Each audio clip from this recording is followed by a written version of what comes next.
पंजाब के लोग भले ही कनाडा चले, भले ही अमेरिका चले गए, न्यू जर्सी में घर बना लिया या न्यूयॉर्क में होटल बना लिया, मगर वो अपने खेत और किसान से दूर नहीं हुए। ये बहुत सुंदर है।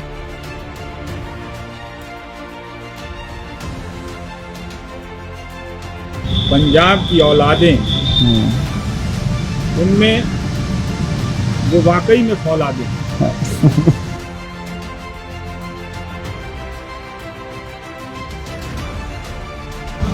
पंजाब से आए किसानों को, हरियाणा से आए किसानों को पता चल गया पहले ही दिन में कि उनकी पहली लड़ाई सरकार से शुरू होने से पहले मीडिया से शुरू होती है। सत श्री अकाल गोदी मीडिया जी, हम पंजाब में 2 महीने से बैठे हैं। आप कहाँ थे? आज यहाँ आ गए हैं तो आप करा रहे हैं ऐसे है। गोदी मीडिया मुर्दाबाद, मुर्दाबाद, मुर्दाबाद। 10-12 न्यूज चैनल है और वो बड़ी संख्या में, उसमें अखबार है। हिंदी का सबसे बड़ा अखबार छाप देता है, वहाँ खालिस्तान के समर्थक में नारे लगाएगा। कोई प्रमाण नहीं, कुछ नहीं। कितने लोग फांसी पर चढ़ गए, कितने लोग जमाने तक जेल में रहे, तब जाकर हमें समझ में आया कि हम एक लोकतंत्र कैसा बनाएं। और उस लोकतंत्र को इन न्यूज चैनलों और अखबारों के जरिए खत्म कर दिया। और इसकी दुनिया में कोई औकात नहीं। ये तो वही बात हो गई, 84 वाली बात हो गई कि हर सिख को देखकर आप कहते थे ये आतंकवादी है। ये उसी का फायदा उठाया जा रहा है ना, जिस तरह से हर मुसलमान को देखकर आतंकवाद से जोड़ दिया जाता है।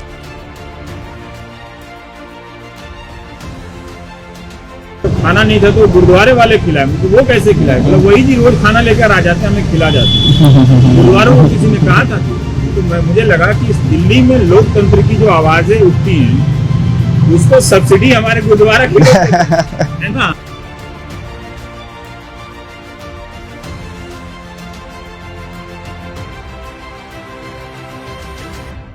बॉलीवुड के ज्यादातर जो कलाकार हैं, जो गायक, कुछ तो अगर आप छोड़ दें जी, उनमें बहुत हिम्मत नहीं है कुछ बोलने की, डरपोक लोग होते हैं। जो लोकप्रिय हैं, चाहे वो म्यूजिक वीडियो में है, चाहे वो फिल्में बनाते हैं, चाहे बबू मान हो, चाहे वीर सिंह हो, चाहे जसबीर सिंह जस्सी हो, चाहे कंवर ग्रेवाल साहब हो, कोई भी हो, सब गा रहे हैं। सब किसानों के लिए गा रहे हैं और किसानों के आंदोलन को जोश बढ़ा रहे हैं।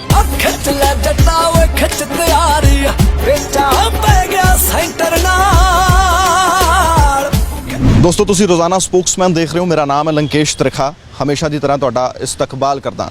ਸਤਿੰਦਰ ਸਰਤਾਜ ਸਾਹਿਬ ਦੇ ਗੀਤ ਦੀਆਂ 17 ਹੈਗੀਆਂ ਨੇ, ਅੱਜ ਉਹਦੇ ਨਾਲ ਸ਼ੁਰੂਆਤ ਕਰਦੇ ਹਾਂ। ਉਹ ਕਹਿੰਦੇ ਨੇ ਕਿ ਜੋ ਹਰਫਾਂ ਨੂੰ ਕਾਗਜ਼ ਤੇ ਜਬਰਨ ਉਤਾਰੇ, ਕਲਮ ਤੇ ਵਜ਼ਨ ਪਾਵੇ ਸਿੱਕਿਆਂ ਦੇ ਪਾਰੇ, ਜੋ ਹੱਕ ਨੂੰ ਲਕੋਵੇ ਤੇ ਜਜ਼ਬੇ ਨੂੰ ਮਾਰੇ, ਉਹ ਮਿੱਤਰੋ ਅਸਲ 'ਚ ਲਿਖਾਰੀ ਨਹੀਂ ਹੋਣਾ। ਇਹ ਕਹਿਣ ਦੀ ਨੌਬਤ ਮੈਨੂੰ ਕਿਉਂ ਆ ਰਹੀ ਹੈ? ਇੱਥੇ ਆਲੀਸ਼ਾਨ ਗੱਡੀ ਵੇਖ ਸਕਦੇ ਹੋ, BMW ਹੈ, ਪਰ ਪੱਤਰਕਾਰਾਂ ਦੇ ਹਾਲਾਤ ਵੀ ਤੁਸੀਂ ਜਾਣਦੇ ਹੋ ਚੰਗੀ ਤਰ੍ਹਾਂ। ਇਸ ਗੱਡੀ ਦੇ ਨਾਲ ਖਲੋ ਕੇ ਅਸੀਂ ਗੱਲਬਾਤ ਨਹੀਂ ਕਰ ਸਕਦੇ, ਕਿਉਂਕਿ ਮੁੜ ਕੇ ਸੋਸ਼ਲ ਮੀਡੀਆ ਤੇ ਜਿਹੜੇ ਲੋਕ ਬੈਠੇ ਹੋਣਗੇ ਉਹ ਕਹਿ ਦੇਣਗੇ ਕਿ ਬਾਹਰੋਂ ਪੈਸੇ ਲਿੱਤੇ ਹੈ, ਸਿਆਸਤਦਾਨਾਂ ਦੇ ਹੱਥ ਦੇ ਵਿੱਚ ਇਹਨਾਂ ਦੀ ਲਗਾਮ ਹੈਗੀ ਹੈ। ਪਰ ਫਿਲਹਾਲ ਜਿਸ ਸ਼ਖਸੀਅਤ ਦੇ ਨਾਲ ਤੁਹਾਨੂੰ ਮਿਲਾਵਾਂਗਾ, ਬਹੁਤ ਦੇਰ ਤੋਂ ਤੁਸੀਂ ਉਹਨਾਂ ਦਾ ਇੰਤਜ਼ਾਰ ਕਰਦੇ ਪਏ ਸੀਗੇ, ਸਾਨੂੰ ਵਾਰ-ਵਾਰ ਮੈਸੇजेस ਵੀ ਆਉਂਦੇ ਹੈਗੇ ਆ ਕਿ ਉਹਨਾਂ ਦੇ ਨਾਲ ਸਾਨੂੰ ਮਿਲਵਾਓ। शख्सियत नहीं है, अपने आप दे विच एक संस्थान है। रविश कुमार जी मेरे नाल है। रवि जी बहुत बहुत स्वागत है रोजाना स्पोक्समैन। लंकेश और आपकी टीम को, और आप लोगों ने आज इतनी मेहनत से यहाँ तक पहुँचे। आपकी गाड़ी दुर्घटनाग्रस्त भी हो गई, पर कोई बात नहीं। जैसा कि आपने ठीक ही कहा कि हम पार्किंग में खड़े हैं और गाड़ी नहीं है। और मेरे बारे में काफ़ी अफवाहें भी चलती हैं कि मेरे पास कई गाड़ियाँ हैं और वैसी गाड़ियाँ। मैं कोई 12-13 साल पुरानी गाड़ी में चलता हूँ। किसानी आंदोलन से शुरुआत करना चाहूँगा रवि जी, क्योंकि एक लहर चल रही है। लहर ये चल रही है कि वो भाजपा की सरकार जो केंद्र में बैठती है, कहीं ना कहीं किसानों के आगे उसको झुकना पड़ेगा। अलग अलग तरीके से बुलाया जाता है, मीटिंग्स भी होती हैं, लेकिन बेसिट्टा कहते हैं हम पंजाबी में, जिसका कोई बाद में नतीजा निकलता नहीं है। बहुत बेआबरू होकर तेरे कूचे से हम निकले, वो वाला हिसाब है। किस तरह से देखते हैं इस आंदोलन को? पिछले 2014 के बाद से, जब से नरेंद्र मोदी प्रधानमंत्री बने हैं, मुझे याद नहीं आ रहा है कि किसी भी आंदोलन के दबाव में प्रमुख रूप से उन्होंने कानून में बदलाव किया। कानून बनाने के बाद तो वो जो ट्रैक रिकॉर्ड देखें तो मुझे बहुत उम्मीद नहीं। जैसे नागरिकता संशोधन कानून, सिटीजनशिप अमेंडमेंट एक्ट को लेकर जब देश भर में आंदोलन हुआ तो बहुत आराम से गोदी मीडिया को आगे खड़ा करके और अपनी पार्टी के लोगों को खड़ा करके उस आंदोलन को मान्यता भी नहीं दी गई, कुचल भी दिया गया और बाद में तरह तरह से हिंसा फैलाने के आरोप में उन्हें जेल भी बंद कर दिया। बिल्कुल।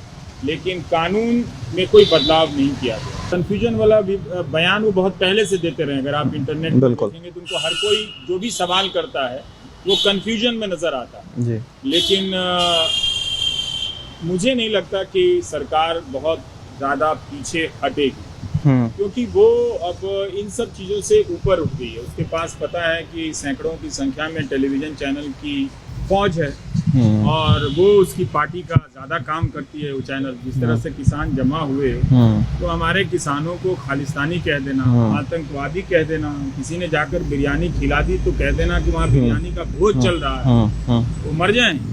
उनको सवाल ये करना चाहिए था कि हमारे किसान वहाँ ठंड में ठिठुर रहे हैं और उन तक सरकार क्यों नहीं जा रही है कि हमारा किसान मर जाएगा। उल्टा वो पूछ रहे हैं कि वो खाना क्यों खा रहे हैं, वो कपड़े क्यों पहन रहे हैं, वो गरीब क्यों नहीं दिख रहे हैं, वो अंग्रेजी क्यों बोल रहे हैं। इसका मतलब वो किसान नहीं है।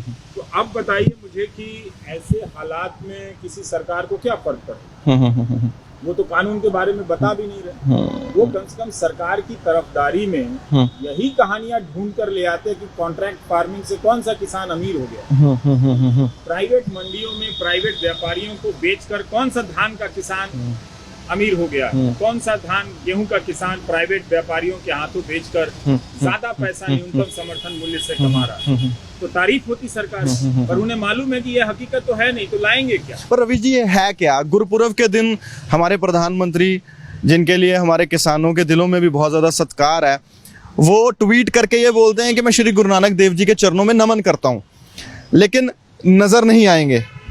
ट्वीट तो वो किसी भी चीज में कर देते हैं। जब से ये पार्टी सरकार में या सत्ता में आई है उसने एक नया चलन शुरू किया। इनके मंत्रियों के ट्विटर हेडलाइन पर जाकर देखिए तो हर रोज किसी ना किसी महात्मा, किसी ना किसी महापुरुष, किसी ना किसी धर्म पुरुष, किसी ना किसी देवी देवता का की जयंती, पुण्यतिथि, तिथि, पूजा, प्रकट दिवस, ये सब मनाते रहते हैं रोज और कहेंगे कि हम इन्हीं की प्रेरणा से काम में तमाम महापुरुषों की एक भी प्रेरणा नहीं झलकेगी आपको, एक भी नहीं लगेगा। अगर आप कल्पना करें कि आप गुरु नानक जी होते तो क्या करते?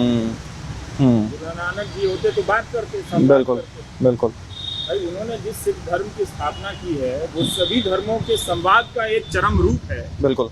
तो वो संवाद करने जाते, वो बात करने जाते किसानों से, वो ट्वीट नहीं करते। तो गुरु पर्व के दिन भी कम से कम उनको किसानों की कदर करनी चाहिए थी, बात करनी चाहिए।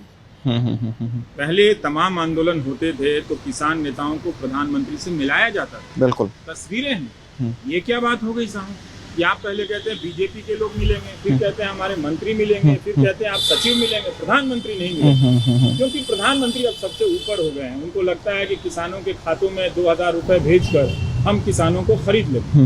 हो सकता है कि वो सही हो अपने अनुभव में, अपने तजुर्बे में। अब ये तो गलत किसानों को साबित करना है, वो तो सही साबित हो ही जाता है क्योंकि किसानों का भी समर्थन उनको मिलता ही है। आप सिंघू बॉर्डर जाएंगे, आप कुंडली बॉर्डर जाएंगे, आपके हाथ में नेशनल मीडिया का जब माइक होता है तो वहां पर चिल्ला चिल्ला कर लोग ये बोलते हैं गोदी मीडिया, गोदी मीडिया। आपको लोगों के साथ मुखातिब करवाने का एक कारण, एक वजह ये भी थी कि ये जो अल्फाज है, ये जो नामकरण किया गया था गोदी मीडिया का, ये कहीं ना कहीं आपसे शुरुआत हुई थी इस चीज़ की। और आज की डेट में लोग इतने ज़्यादा रेवोल्यूशनरी हो चुके हुए हैं, क्रांतिकारी हो चुके हुए हैं कि वो देखते हैं तो वो शुरू हो जाते हैं गोदी मीडिया, गोदी मीडिया।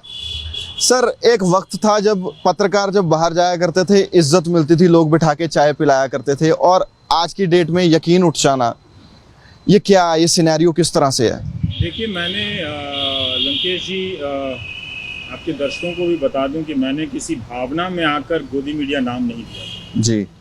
और अब पंजाब के किसानों ने भी देख लिया। 17 सितंबर को देश के नौजवानों ने देखा जब अपनी सरकारी परीक्षाओं को लेकर ट्विटर पर आंदोलन चला जी। 30 लाख 35 लाख ट्वीट करने के बाद भी उन्हें ढंग की कवरेज नहीं मिली। और यही कहा गया कि विपक्ष भड़का रहा। क्या विपक्ष किसी आंदोलन के साथ हो जाएगा तो आंदोलन जीरो माना जाएगा? तो फिर विपक्ष क्यों है? वो क्या करेगा विपक्ष? उसका तो यही काम है कि जो जनता के सवाल उसके साथ खड़े रहना चाहिए। इस मीडिया के आतंक के दबाव में देखिए कोई वहाँ विपक्ष का नेता नहीं जा रहा कि उस आंदोलन की मान्यता खत्म हो जाएगी। तो ये मान्यता कौन खत्म कर रहा है? ये मान्यता खत्म कर रहा है गोदी मीडिया। वो जो 4, 10, 12 न्यूज चैनल है और वो बड़ी संख्या में उसमें अखबार है। हिंदी का सबसे बड़ा अखबार छाप देता है, वहाँ खालिस्तान के समर्थक में नारे लगाएगा, कोई प्रमाण नहीं, कुछ नहीं। ये तो वही बात हो गई, 84 वाली बात हो गई कि हर सिख को देखकर आप कहते थे ये आतंकवादी है। ये उसी का फायदा उठाया जा रहा है ना, जिस तरह से हर मुसलमान को देखकर आतंकवाद से जोड़ दिया जाता है। सर ये भावना कैसे बदलेगी जो पंजाब में नहीं कहा था? देखिए गोदी मीडिया मैंने इसलिए कहा था, हिंदुस्तान की जनता चाहे वो किसी भी कौम की हो, चाहे वो किसी भी इलाके की हो, चाहे वो किसी भी कोई भी भाषा बोलती हो, आज ना कल इस बात को महसूस करेगी कि इस टेलीविजन चैनलों ने और अखबारों ने मिलकर भारत के लोकतंत्र का नरसंहार किया, जिनोसाइड किया है यहाँ के डेमोक्रेटिक स्पिरिट। किसी भी उठने वाले सवाल को ये लोग इसी तरह से लांछित करते हैं, उनको बदनाम करते हैं कि गुंडे हैं, अवार्ड वापस करने आ गए हैं, तो नक्सल हैं, तो ये हैं, तो वो हैं।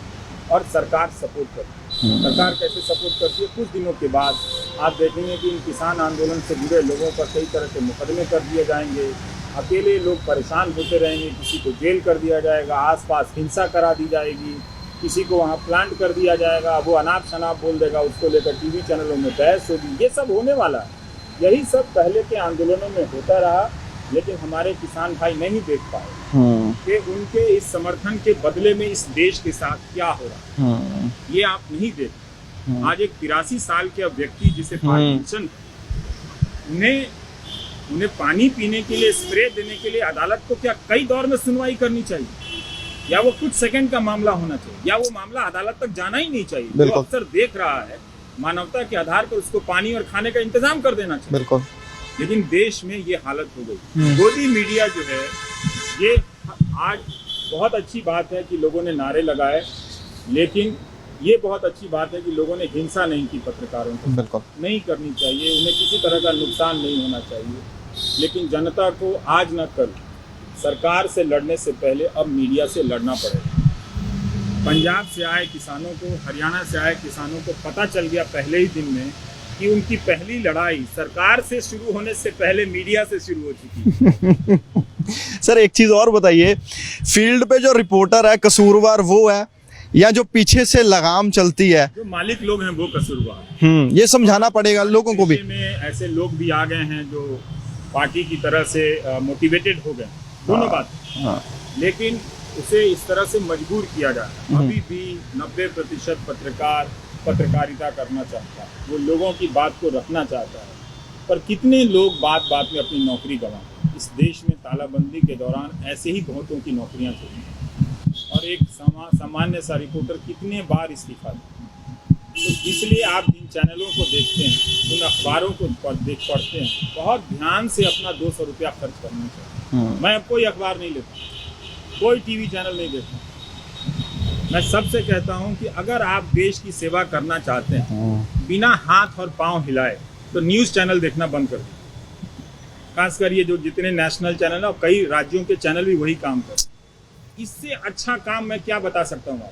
आप देश की सेवा करना चाहते हैं, बहुत लोग मुझसे पूछते हैं। मैंने कहा मैं ऐसा काम बताऊंगा जिसमें आपको हाथ और पांव दोनों नहीं हिलाने पड़े। आप न्यूज़ चैनल देखना बंद कर दो और इन अखबारों को पढ़ना बंद कर दो। ये जो 200 रुपया है किसी गरीब को दे दो, तो देश की सेवा हो जाएगी। क्योंकि ये लोग इस देश के अर्जित, हमारा लोकतंत्र है, बहुत मेहनत से मिला है। 150 साल तक कितने लोग फांसी पर चढ़ गए, कितने लोग जमाने तक जेल में रहे, तब जाकर हमें समझ में आया कि हमें लोकतंत्र कैसा बनाएंगे। और उस लोकतंत्र को इन न्यूज़ चैनलों और अखबारों के जरिए खत्म कर दिया गया। और इसकी दुनिया में कोई औकात है? आप देखिए, इसकी कोई साख है इस मीडिया की? जो गिनती गिनी जाती है प्रेस फ्रीडम की इस हिंदुस्तान की दुनिया में, वो कितनी नीचे है? बहुत।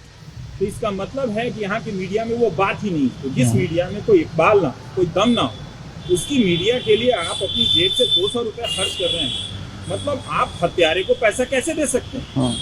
तो सोर्स ऑफ इंफॉर्मेशन होगा क्या? सोर्स ऑफ इंफॉर्मेशन क्या? आपको सोर्स ऑफ मिस इंफॉर्मेशन मिल रहा है। आप अगर 4 महीने अखबार नहीं पढ़ेंगे तो कौन सा दुनिया में तूफान आ जाएगा? झूठी खबरें पढ़ने से तो बच जाएंगे। उन्हें शर्म तो आएगी कि कोई नहीं पढ़ रहा तो आप खबरें छापो, नहीं तो नहीं बिकेगा अखबार, लोग छोड़ देंगे। कुछ तो आप दबाव बनाएंगे।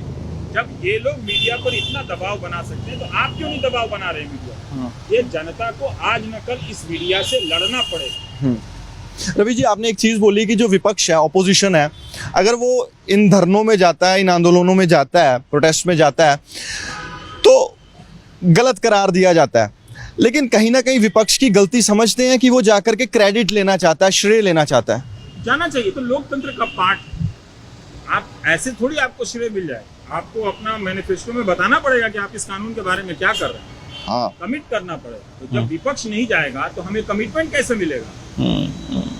हमें तो चाहिए कि विपक्ष वहां जाए। ये बड़े शर्म की बात है कि विपक्ष के नेता और बड़े नेता वहां जा नहीं रहे, जबकि किसान यहाँ आ गए। तो किससे डर रहे हैं? क्या वो न्यूज चैनलों के डर से राजनीति छोड़ देंगे? सरकार ने तो अपनी राजनीति नहीं छोड़ी है। उन सबको किसानों के बीच जाना चाहिए, और नहीं जा रहे हैं तो इसका मतलब ये माना जाना चाहिए कि वे भी सरकार के साथ, ये किसानों के मुद्दों से सहमत नहीं, तभी आप नहीं जा रहे। आप अपनी राजनीति कीजिए, आप न्यूज चैनल से डर के राजनीति नहीं कर सकते। आपको जाना चाहिए। अगर आपको लगता है कि किसानों की बात सही है तो आप कमिटमेंट करें कि हमारी सरकारें जहां होंगी वहां हम ये नहीं करेंगे, और हमारी सरकारें जहां आ सकती हैं वहां हम ये नहीं करेंगे। तो विपक्ष को जाना चाहिए। विपक्ष का नहीं जाना उतना ही शर्मनाक है जितना सरकार का वहां नहीं जाना या वहां के लोगों से बात नहीं करना। ਗੁਰਦਾਸਪੁਰ ਤੋਂ ਮੈਂਬਰ ਪਾਰਲੀਮੈਂਟ ਹੈਗੇ ਆ, ਨਾਮ ਹੈ ਸਨੀ ਦਿਓਲ, ਪੰਜਾਬ ਦਾ ਪੁੱਤਰ ਵੀ ਕਿਹਾ ਜਾਂਦਾ ਹੈ। सर, बॉलीवुड इंडस्ट्री, इतना बड़ा एक कैंपेन चल रहा हो, इतना बड़ा आंदोलन चल रहा हो, प्रोटेस्ट चल रहा हो, और जिन्होंने इतनी शोहरत बटोर ली हो बॉलीवुड में, कोई वीडियोस कहीं से ले लेगा और लगा देगा और उसके बाद कहेगा कि नहीं जी ये एक, इसके पीछे एक अलग ही तरीका, अलग ही प्रोपेगेंडा चल रहा है। बॉलीवुड के ज़्यादातर जो कलाकार हैं, जो गायक, कुछ को अगर आप छोड़ दें जी, उनमें बहुत हिम्मत नहीं है कुछ बोलने की, डरपोक लोग होते हैं, और उनमें वो इकबाल भी नहीं। लेकिन आप ये देखिए कि इस किसान आंदोलन ने पंजाब की किस खूबसूरती को पेश किया। पंजाब के जितने भी गायक जो लोकप्रिय हैं, चाहे वो म्यूजिक वीडियो में हैं, चाहे वो फिल्में बनाते हैं, चाहे बबू मान हो, चाहे वीर सिंह हो, चाहे जसबीर सिंह जस्सी हो, चाहे कंवर ग्रेवाल साहब हों, कोई भी हो, सब गा रहे हैं। सब किसानों के लिए गा रहे हैं और किसानों के आंदोलन को जोश बढ़ा रहे हैं। ये बहुत सुंदर बात। पंजाब के किसान जो खिलाड़ी हैं वो इस आंदोलन की बात कर रहे हैं, पंजाब के जो छात्र बात कर रहे हैं। इसका मतलब ये है कि पंजाब के लोग भले ही कनाडा चले, भले ही अमेरिका चले गए, न्यू जर्सी में घर बना लिया या न्यूयॉर्क में होटल बना लिया, मगर वो अपने खेत और किसान से दूर नहीं गए। ये बहुत सुंदर। किसानों ने भले ही अपने कानून के लिए, अपनी चिंताओं के लिए कुछ हासिल ना किया हो, लेकिन ये बहुत खूबसूरत चीज़ हासिल करके दुनिया को दिखा दी है। ये पंजाब है, इससे निकले, चाहे वो कोई गा रहा हो, चाहे वो खेल रहा हो। हरभजन सिंह ने भी बोला है, बिल्कुल। देखिए दिलजीत दोसांझ ने भी बोला है, सबने बोला है, ये पंजाब है। इसका मतलब पंजाब की औलादें, उनमें वो वाकई में फौलादें, उनमें अपनी मिट्टी से प्यार है। अच्छा रवि जी, गांव के प्रति उनका जज्बा है। ये मुझे बहुत सुंदर लगा कि कलाकार, फिल्म कलाकार पंजाबी भाषा की जुबान के लोग सामने आए। बहुत ही सुंदर चीज़।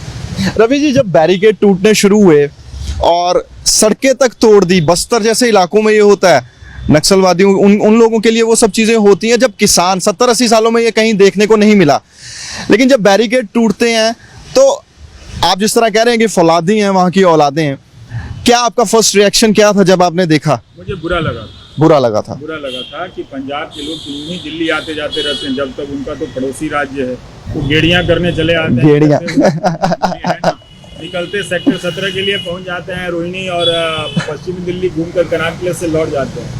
वैसे लोग जिनका दिल्ली से इस तरह का ऑर्गेनिक रिश्ता हो, और उनको रोकने के लिए आप रास्ते को गड्ढा कर दें, कंटेनर लगा दें, ये उनका अपमान किया गया है पंजाब के किसानों का। ये सिर्फ उनको रोका नहीं गया है, ये उन्हें बताया गया है कि एक जनता के तौर पर हम आपको कुछ नहीं समझते। और आप देखिए कि 26 नवंबर को उनको पहुंचना था, दो तीन दिन पहले से हमारे किसान भाई निकले हैं, अभी तक उनको पंजाब नहीं पहुंचने दिया गया। तो ये बहुत ही मुझे बहुत बुरा लगा। ये नहीं होना चाहिए था इस देश में। और बुजुर्ग किसान लोग हैं, आ ही रहे थे, तो आप उनको किसी तरीके से, आपके पास हजार और तरीके थे कि किसानों को आप सड़क से हटाकर कहीं और ले आए। वैसे अभी तक उन्होंने कोई हिंसा नहीं की, जबकि उन्हें उकसाने की बहुत कोशिश की, उन्हें आतंकवादी तक कह दिया गया, तब भी नहीं वो गुस्सा किए और हिंसा की तरफ नहीं है। तो वो वही चाहते हैं कि कुछ गुस्से में कोई हिंसा कर दे, इसमें दंगा एक्ट, फलाना एक्ट, और पुलिस लाठीचार्ज करके वो सब जो CAA के बाद जो केसेस लगाए गए हैं वो इन पर भी लगा दिया गया। हमारी जो माताएं हैं वहाँ पर, जो जिन्हें हम बीबियाँ कहते हैं, वो वहाँ पर खाना बना रही हैं, वो तस्वीरें, वो चीज़ें देख करके किसी को खालिस्तानी कह देना, किसी को आतंकवादी करार कर देना, ये क्या? लेकिन हम हैरान नहीं हैं, क्योंकि ये तो वही कर रहे हैं इतने दिनों से। हर तरह के मीडिया, हर तरह की जनता को ये आतंकवादी ही तो बताते हैं, ये पाकिस्तान का समर्थक बताते हैं, पाकिस्तान के एजेंट बताते हैं।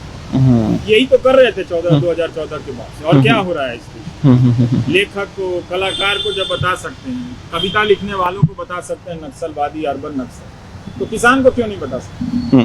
सर, बता ही सकते हैं। पंजाब के लोगों में ना एक भावना तैरती है सर, वो कहते हैं कि हमारे साथ स्टेप मदर, मतरेई माँ जिसको हम पंजाबी में कहते हैं, उस तरह का व्यवहार आज लोकतंत्र में ऐसी शिकायतें वाजिब हैं, क्योंकि ये लेन देन हर राज्य का केंद्र के साथ चलता है। लेकिन इस आंदोलन के समय जो उनके साथ बर्ताव हुआ वो बहुत दुखद है, वो नहीं होना चाहिए। कई बार होता है कि एक राज्य 10,000 करोड़ मांगता है, उसे 2,000 करोड़ रुपया दिया जाता है, लेकिन इस राज्य के आए हुए लोगों के साथ कम से कम दिल्ली को ये बर्ताव नहीं करना चाहिए। अभी पूर्वी दिल्ली में जब दंगे हुए थे तो रकाबगंज के गुरुद्वारा रकाबगंज साहिब के लोग जाकर वहाँ पर सबको खाना खिलाया, सिर्फ मुसलमानों के लिए नहीं गए, हिंदुओं के लिए भी गए, और दोनों तरफ से वो गालियाँ सुन रहे थे, लेकिन फिर भी खाना खिलाने का। इस देश में जो भी धरना प्रदर्शन करने आता है और रकाबगंज में जाकर लिखवा देता है कि उसके पास पैसे नहीं है, तो जाने का भाड़ा भी दे दिया जाता है और खाना भी आता है। ये तो मेरे आँख से देखा हुआ था कि कई 100 लड़के आंदोलन कर रहे थे, उन्होंने बोला हमारे पास पैसे नहीं, हम तो आ गए थे, लेकिन आ गए तो जब खाना नहीं था तो गुरुद्वारे वाले खिलाए। तो वो कैसे खिलाए? मतलब वही जी रोज खाना लेकर आ जाते हैं, हमें खिला जाते हैं। गुरुद्वारों को किसी ने कहा था कि, तो मुझे लगा कि इस दिल्ली में लोकतंत्र की जो आवाजें उठती हैं उसको सब्सिडी हमारे गुरुद्वारा की है ना, तो डेमोक्रेसी को सब्सिडाइज कर रहा है गुरुद्वारा हमारा।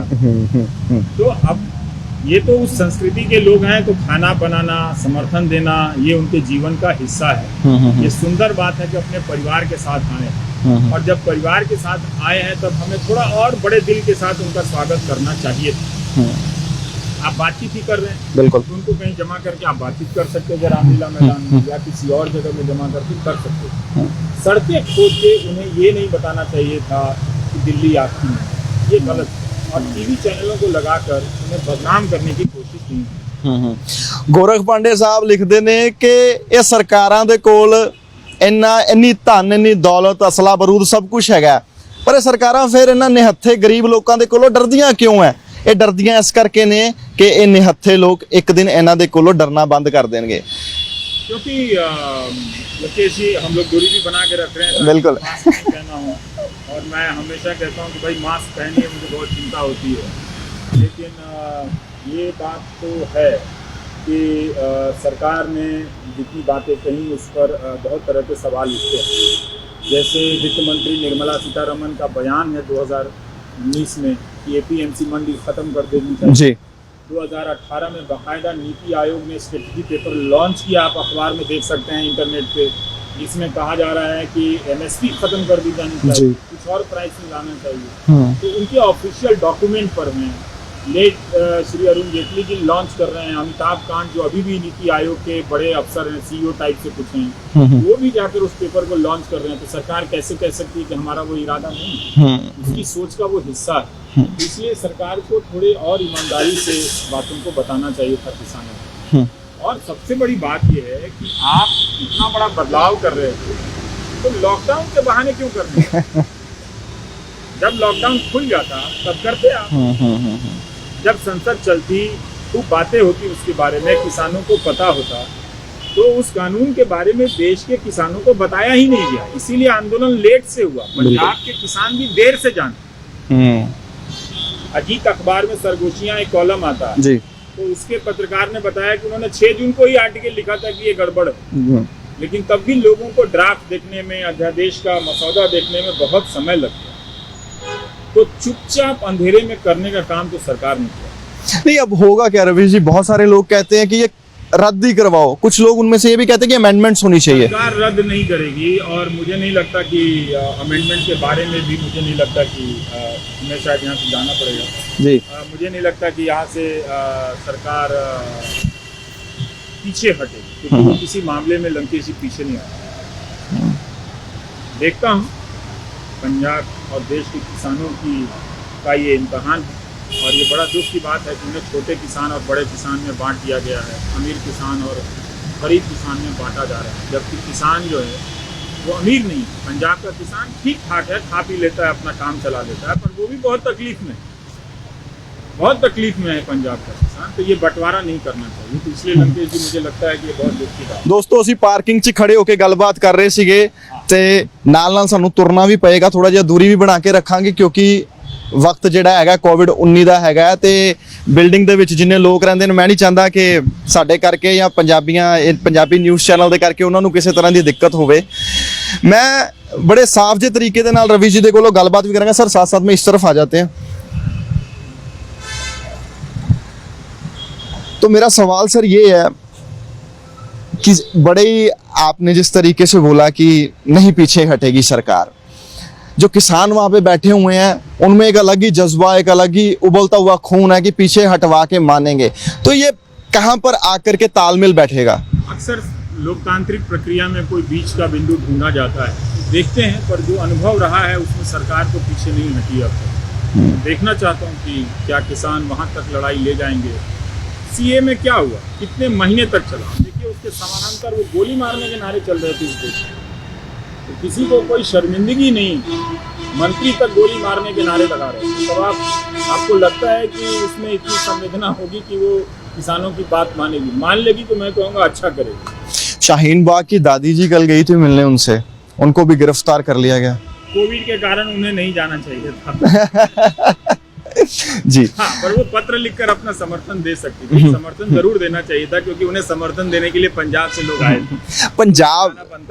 पंजाब के इस आंदोलन से पूरे देश भर में किस तरह का कह सकते हैं कि मैसेज है। देखिए क्या है ना कि जब पंजाब उतरता है ना, तो वो नाराजगी लेके नहीं उतरता, बहुत ही खुले दिल को लेकर उतरता है कि आओ जी, खाओ जी, रोटियां खाओ। वो खुद भी खा रहा है, सड़क पर है, दूसरे को भी खिला रहा है। तो ये पंजाब है, इसलिए आप उसके आंदोलन में ना एक चिंता देखेंगे, धीरज देखेंगे, पर बहुत अनियंत्रित, अनकंट्रोल्ड एंगर नहीं देखेंगे कि जला दो, मिटा दो, इस टाइप की बातें वो नहीं करेंगे। पंजाब के लोगों ने बहुत देखा है, ऐतिहासिक रूप से बहुत सहा है। मुझे उम्मीद है कि सरकार पंजाब को निराश नहीं करेगी और देश के किसानों को निराश नहीं करेगी, लेकिन आप पंजाब के किसानों का दिल तोड़कर देश के किसानों का दिल मजबूत नहीं कर सकते। उनका भी दिल टूट गया। पंजाब के किसानों की कद्र नहीं रही इस देश में, तो देश के बाकी किसानों को भी समझ लेना चाहिए कि उनकी भी कद्र समाप्त हो गई, क्योंकि वो इस देश के किसानों के मुकुट हैं। हमारे जो सिख किसान भाई हैं, वो इस देश के किसानों का, जिसकी तस्वीर कई तरह की है, दबे कुचले की है, गरीब की है, आत्महत्या करने वाले किसान की है, कुछ अच्छा बिजनेस करने वाले किसान की है, उस कई तरह के किसानों का मुकुट है पंजाब का किसान। अगर उस मुकुट को आप जूतों से रौंद सकते हैं, दिल्ली आने से पहले उसे जूतों से ठुकरा सकते हैं, तो देश के किसानों को समझ लेना चाहिए कि जब उनका मुकुट नहीं रहा, तो किसान होने का ताज उनका हमेशा के लिए चला जाएगा। सर कलम होंगे कल उनके यहाँ जिनके मुंह में अभी ज़बां बाकी है। पंजाब दे किसान, पंजाब नहीं कहांगा, किसान नहीं कहांगा, पूरी पंजाबीयत जिहड़ी हैगी है ਸਿੰਘੂ ਬਾਰਡਰ ਤੇ ਤੁਹਾਨੂੰ ਨਜ਼ਰ ਆਏਗੀ। ਉਹਦੇ ਨਾਲ ਜੋ ਇੱਕ ਚੀਜ਼, ਜੋ ਇੱਕ ਲਹਿਰ ਨਜ਼ਰ ਆਂਦੀ ਆ, ਉਹ ਇਹੀ ਹੈ ਕਿ ਜੇ ਹੌਸਲੇ ਦ੍ਰਿੜ ਹੋਣ ਤੇ ਉਡਾਰੀ ਲੰਬੀ ਲਾਈ ਜਾ ਸਕਦੀ ਹੈ। ਰਵੀ ਜੀ ਦੇ ਨਾਲ ਮੁਲਾਕਾਤ ਕਰਵਾਉਣ ਦੇ ਪਿੱਛੇ ਇੱਕੋ ਇੱਕ ਕਾਰਨ ਸੀਗਾ, ਕਿਉਂਕਿ ਸਾਡੇ ਪੰਜਾਬੀ ਜਿਹੜੇ ਭਰਾ ਹੈਗੇ ਨੇ ਯਕੀਨ ਬਹੁਤ ਕਰਦੇ ਆ ਰਵੀ ਜੀ ਦੇ ਨਾਲ। ਉਹਨਾਂ ਨੂੰ ਇੱਕੋ ਇੱਕ ਭਰੋਸਾ ਹੈਗਾ ਕਿ ਜਿੱਥੇ ਸਾਡੀ ਗੱਲ ਨੂੰ ਲੁਕਾ ਦਿੱਤਾ ਜਾਏਗਾ, ਉਹਦੇ ਤੇ ਪਰਦਾ ਪਾ ਦਿੱਤਾ ਜਾਏਗਾ, ਉੱਥੇ ਇੱਕ ਸ਼ਖਸ, ਉਸ ਦੀ ਕਲਮ, ਉਸ ਦੀ ਆਵਾਜ਼ ਉਸ ਸੱਤਾ ਤੱਕ ਆਵਾਜ਼ ਪਹੁੰਚਾਏਗੀ ਜੋ ਸੱਤਾ ਕਦੀ ਸੁਣਦੀ ਨਹੀਂ ਹੈ। ਮੈਂ ਸੀਗਾ ਤੁਹਾਡਾ ਮੇਜ਼ਬਾਨ ਲੰਕੇਸ਼ ਤ੍ਰਿਖਾ, ਉਸਤਾਦ ਹੋਰਾਂ ਦੇ ਨਾਲ, ਰਵੀ ਜੀ ਦੇ ਨਾਲ। शुक्रिया। ਰੋਜ਼ਾਨਾ ਸਪੋਕਸਮੈਨ ਦੇ ਨੇ thank you sir thank you